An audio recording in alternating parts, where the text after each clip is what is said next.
Graves on Gridiron with Richard Graves. And then there were 4 remaining. That's right, 4 teams: the Kansas City Chiefs, Cincinnati Bengals, San Francisco 49ers, and the Philadelphia Eagles. Just 4 teams coveting 2 places in the Super Bowl. 1 hoping to be that team which raises the Vince Lombardi Trophy high in celebration at the end of Super Bowl 57. 32 teams set out on the road to Glendale, Arizona. The best 4 in the National Football League this season are left standing. On the back of a fantastic weekend of divisional round playoff matchups, we're turning the page and heading into championship weekend in the NFL. Well, welcome along to the show. This is Graves on Gridiron. I am your host, Richard Graves. If you've been with us all season, I hope you've enjoyed the ride. If you are joining us for the first time heading into championship weekend, well, it's great to have you along for the ride. We analyse both games this weekend.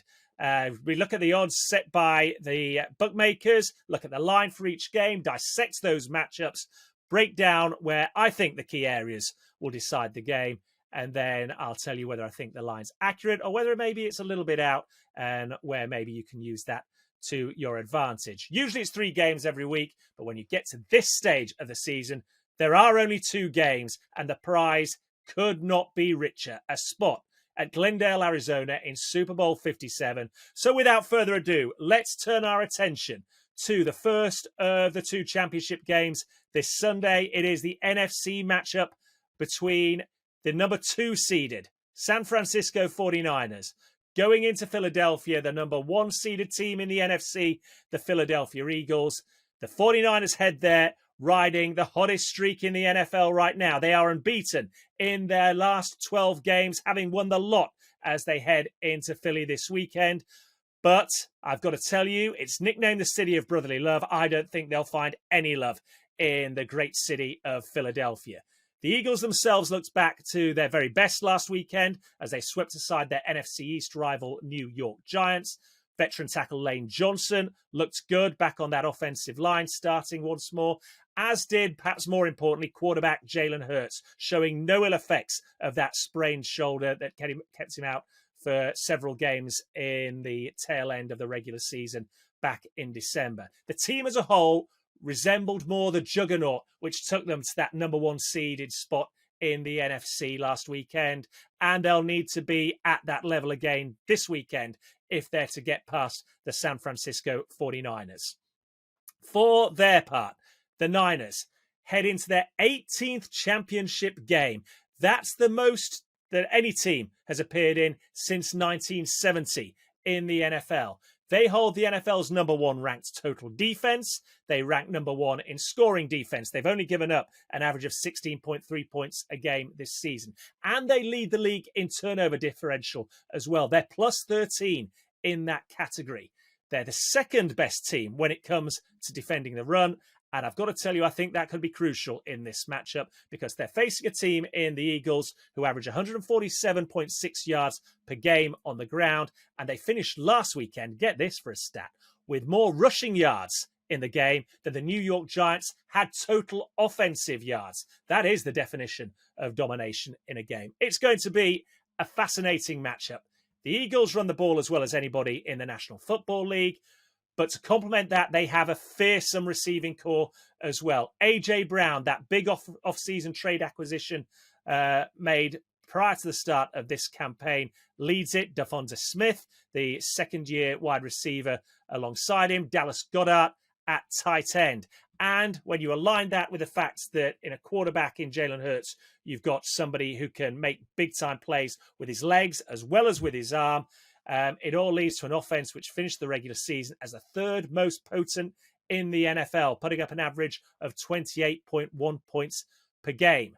That being said, that's not going to daunt this San Francisco 49ers team. They shut down the high-scoring Dallas Cowboys last weekend. Remember, since week 7, Dallas had been averaging right around 32 points a game. Well, this Niners defensive unit held them to just 12 in that win last weekend. They forced 2 interceptions as well, and that in itself was enough to see them through to the NFC Championship game. But Dallas may have just given a hint as to the blueprint of how you go about slowing down Brock Purdy and this Niners offense last weekend. So far, you have to say that Mr. Irrelevant, as he was termed, the very last player taken in this year's draft, Brock Purdy, has been nothing short of sensational in his NFL career. He is 7-0 when starting in the NFL this season. And with him under center, the 49ers offense have scored more points per game than they did without him prior to him taking over from Jimmy Garoppolo this season. In 5 of those 7 games that he started, they've scored at least 35 points in a game. However, last weekend, Dallas found a way to limit them to just 19 points. Micah Parsons was a constant thorn in their side, and the game plan of forcing Purdy when he came out of the pocket to roll away to his left certainly caused them a few issues. Dallas finished that game with 1 takeaway. They could easily have had 3, and you better believe this Philadelphia Eagles defensive front has taken notice of that game, paid attention to the game plan, and not only are they capable of installing a similar game plan, I think they could be more ruthless in implementing it as well. They lead the league this season with 75 sacks. Brock Purdy is going to face some pressure this weekend. The only question mark for me is whether the Eagles' defense can be as effective as Dallas were in stopping San Francisco's highly effective run game. If they can, for me, the Philadelphia Eagles win this game. I'll put that out there right now. Even with the likes of Nick Bosa and Fred Warner on the field, I just feel that the Eagles have too many offensive weapons, too many options to be able to cover all of them all of the time. They are not going to be held to that meager 12-point total that the Dallas offense were last weekend, and therefore that leads me to look towards the points line set for the San Francisco 49ers as a team. That mark is set at 23.5 points for this game. If you think that the 49ers are going to score 24 points against the Eagles on Sunday, you've got more confidence in them than I have on offense. If they're going to win this game, it's going to be through another dominating defensive display. I don't think they get that same result against the Eagles. There's a reason the Eagles are the number 1 seeded team going into the playoffs from the NFC this season.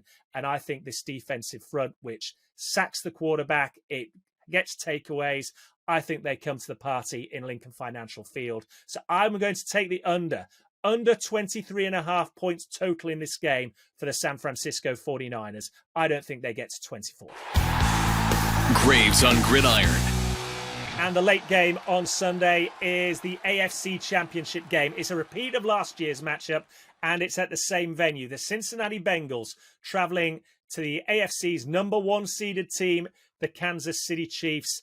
And an unbelievable stat for me coming into this is that at 27 years old, Patrick Mahomes is the oldest starting quarterback left standing in the playoffs. I say standing, barely, because his status for Sunday is the subject of intense scrutiny. He sustained a high ankle sprain last weekend against the Jacksonville Jaguars. He had to leave the game for a short while. He did come back in the second half and finish the game, but clearly was hampered by that injury. Couldn't make any plays outside of the pocket and was limited to being a pocket passer for the game, which obviously takes a lot of his game and a lot of the threat away from what Patrick Mahomes brings to the party here.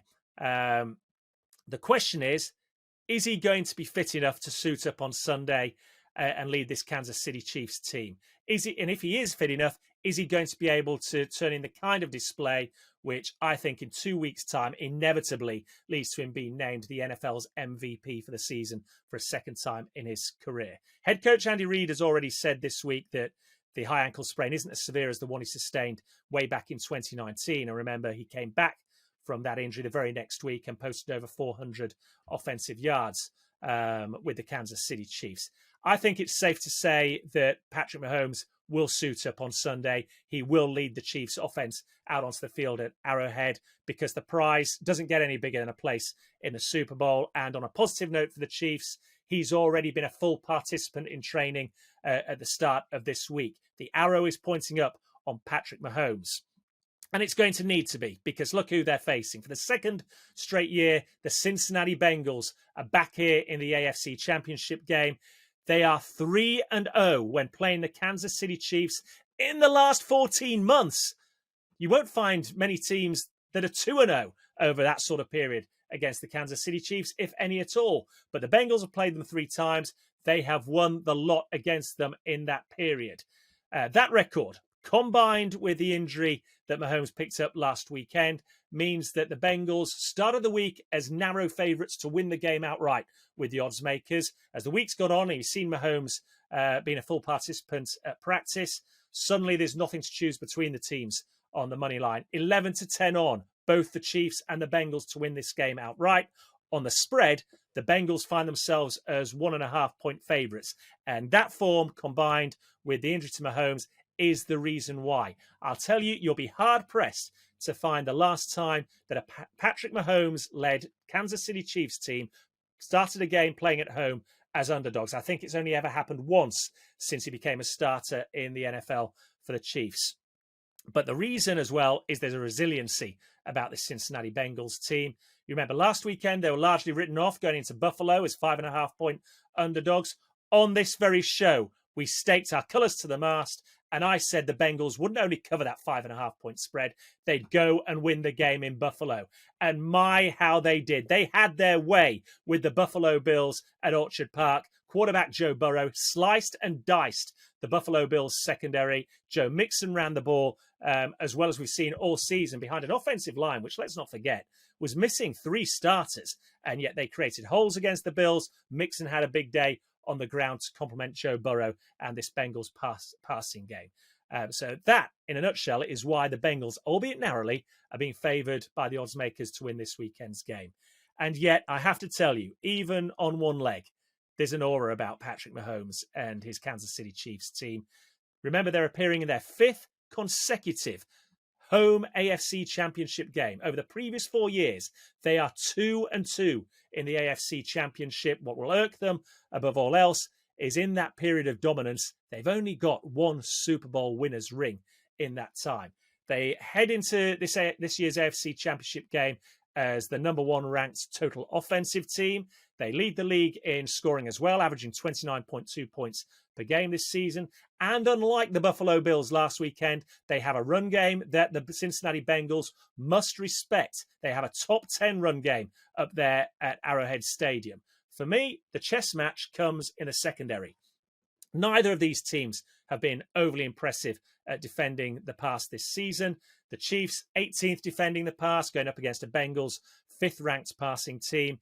And equally, the Chiefs, well, they top the pile again. No surprise there. The number 1 ranked team in passing offense this season. The Cincinnati Bengals ranked 23rd. That's in the bottom 10 in the entire National Football League when it comes to defending the pass. And you've got to say, you look at both these offensive units, the Chiefs and the Bengals, both have big-time playmakers that are more than capable of blowing this game wide open. This was a matchup 12 months ago, remember, which was a thriller. It was decided in overtime. I don't think it'll be any surprise to anyone, frankly, if this one also goes to overtime. The Bengals came out on top on that occasion. They're riding a 10-game winning streak heading into this year's AFC Championship game. They've beaten the Chiefs 3 times from 3 in the last 14 months. Everything seems to align for the Cincinnati Bengals, and yet I'm forced to pause. And it is purely because of the Patrick Mahomes factor. And it's purely because of what the Kansas City Chiefs have achieved in the last 4 or 5 years. You know, people up there in KC talk about this being a team for the ages. But if you want to be classed as a dynasty, then you've got to win championships. And I'm taken back to that long holding adage: big-time players make big-time plays in big-time games. Well, I've got to tell you, they don't get much bigger than this for Patrick Mahomes and the Kansas City Chiefs. They need to win this game to take away all that chatter about the Cincinnati Bengals having the wood over them. They need to win this game to get back to the Super Bowl. And they need to win this game. If they want to be talked about as a dynasty, then they need to win this game to be talked about in the same breath as the New England Patriots of the noughties, the Dallas Cowboys of the 90s, the 1970s Pittsburgh Steelers team. And if they don't win this game, they don't get to the Super Bowl. They don't win another championship. They're just one of a whole list of teams that have won 1 Super Bowl and then you're done. 1 Super Bowl's fine. 1 Super Bowl's good. 2 Super Bowls, elevates you to greatness.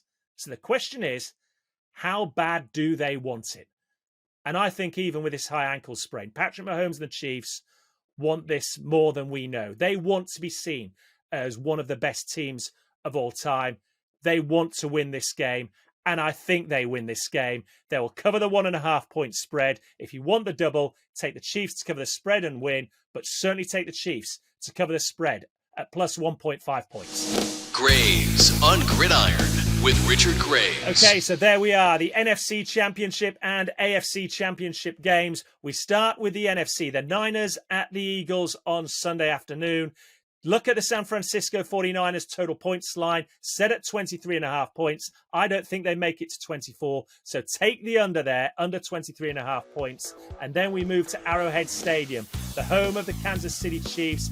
It's a rarity that you see the Chiefs heading into a home game as underdogs, but that's what they are with Patrick Mahomes this weekend. The Bengals are 1.5 point favourites. Take the Chiefs to finally make their mark against this Bengals team, overturn a 3-game losing streak against these Cincinnati Bengals, and cover the spread at plus 1.5 points. As always, remember, first and foremost, it's about enjoyment, it's about entertainment, it's about having fun with the NFL. Nothing more than that, so don't risk more than you can afford to do so.